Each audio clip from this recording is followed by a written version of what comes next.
ask yourself, do you want to be on the side of good or evil?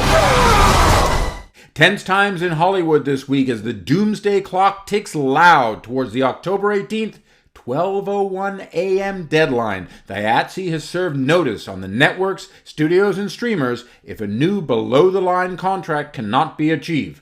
All of which, therefore, raises the stakes on what is the show that you need to watch this week. The maniacal media moguls of the Civil Warring Roy clan are finally back with a third season of Succession on HBO on October 17th. Tomorrow sees the debut of Ava DuVernay's social experiment exchange NBC series Home Sweet Home. In Dopesick, which premiered on October 13th on Hulu, Empire co-creator Danny Strong returns to his recount roots with the partially Barry Levinson-directed opioid epidemic miniseries. And over on HBO Max, the documentary spotlight is turned on the life and death of 8 Mile vet in What Happened, Brittany Murphy, which debuts today. So among these tales of insights, aspirations, and tragedies, which one will be the show that you have to watch this week? Actress Brittany Murphy has died Media at the and age of paparazzi 32. surrounded the home that she shared with her husband, Simon Monjack.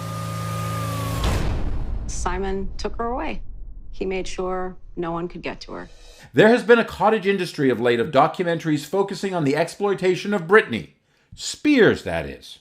Now, HBO Max has entered the arena with another Britney, clueless star Brittany Murphy, who died suddenly in 2009, with the docuseries What Happened, Brittany Murphy. And I really wish they hadn't. Whatever actually did happen to Murphy, who teetered on the brink of but never fully snared critical and commercial superstardom throughout most of her career, is actually mostly a sideshow in this tabloid two-parter full of tacky recreations, media montages, and sleazy speculation. Telling of the clickbait content economics of the streaming wars, What Happened, Brittany Murphy is more like the sort of crazed fictional show within a show that might make up a minor plot line on Succession, illustrating how shameless media conglomerate Waystar Royco is. And that's a terrible testament on what was the real-life tragedy of Murphy's later years, by any estimation. My family have disappeared. I need to know where everyone is and what everyone's thinking. There he is, the little man who started this big war. Right now, I'm the real you. Sure, and I'm the real you. You sound deranged.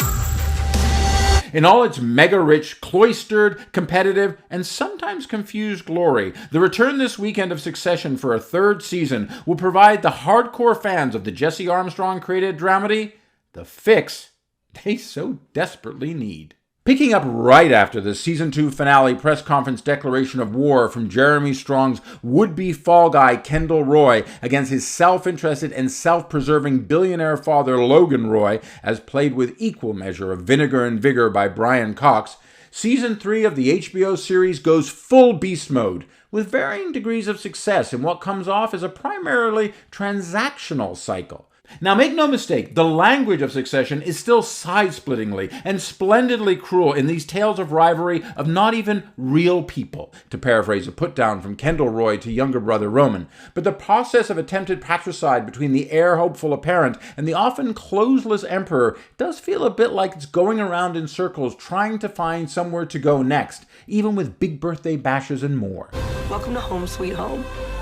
18 families took the challenge to allow other people to go into their house, go into someone else's home, and see how other people live. Oh my goodness. Oh, they're vegan. They're Jewish. Wait a minute, there's no TV? They're gonna eat their food, participate in their family activities, and live there as a family.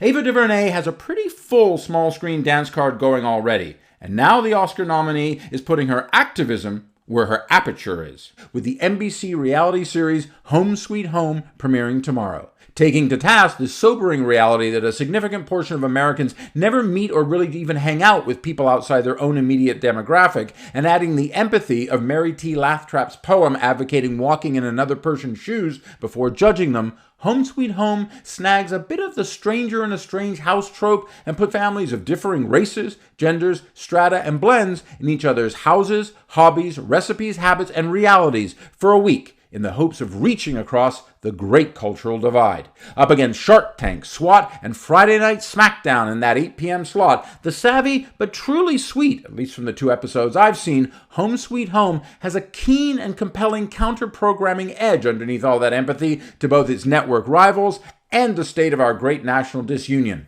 And that's stealth family fare on any night. But with all the optimism of Home Sweet Home, the show that you have to watch this week takes a very dark, destructive, and deathly dependent POV on these United States. And that's Hulu's Dopesick. Many of my patients are minors. It's dangerous work, and they carry the burden of building this nation on their backs. They're in pain. These people, my people, trusted me. I can't believe how many of them are dead now.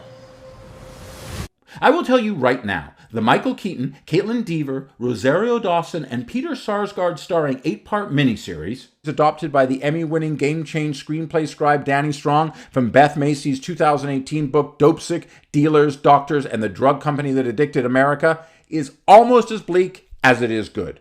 And Dopesick is really good, really bleak, and triggering. And I don't just mean because oxycodone developers Purdue Pharma and their billionaire owners Sackler family have seemingly been given the judicial go-ahead to walk away from the death and misery they inflicted on America with little more than a financial slap on the wrist. That's bleak enough. But even as Dopesick can make you a little woozy with how much it jumps around with timelines and the head-spinning number of characters, top-tier talent, and plot lines from the boardroom to the DEA to West Virginia mines and beyond, this is an award season magnet that is gut-wrenchingly good television that should be required viewing for every single public policy maker in America on how the war for drugs was co-opted and won legally by the drug companies, leaving an American wasteland lies, overflowing cemeteries, record profits, and skyrocketing stocks. No pun on the screenwriter's name. But Dopesick is a very strong depiction of the savage worst of American capitalism with a crime that is still going on. And that is why Dopesick is the show that you have to watch this week.